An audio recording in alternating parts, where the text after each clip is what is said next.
In today's video, I am going to teach you how to install Google Chrome on computer/laptop. To begin, open the web browser that is already installed on your computer. On many Windows laptops and desktop computers, this will usually be Microsoft Edge. If you are using a different system, you can simply open the default browser that came with your device. The goal here is just to get online so you can download Google Chrome directly from the official website. Once your browser is open, go to the Google Chrome website. You can type the Chrome website address into the address bar at the top of the browser window, or search for Google Chrome and open the official result.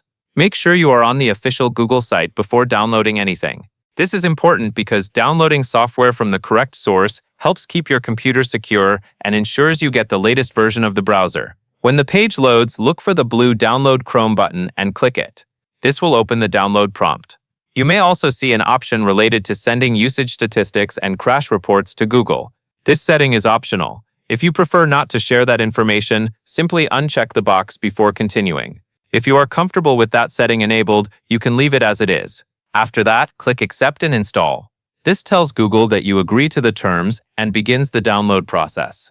Depending on your browser and your internet speed, the file may download right away, or you may be asked where to save it. In most cases, the download will start automatically.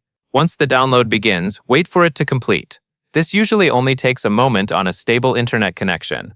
After the installer is downloaded, your computer may show a security prompt or confirmation message before proceeding. If that appears, simply review the message and continue if everything looks correct.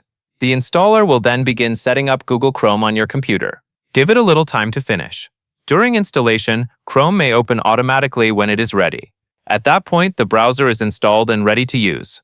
If you want, you can later choose Chrome as your default browser, so links open there automatically. But the main installation is now complete. That covers everything you need to know.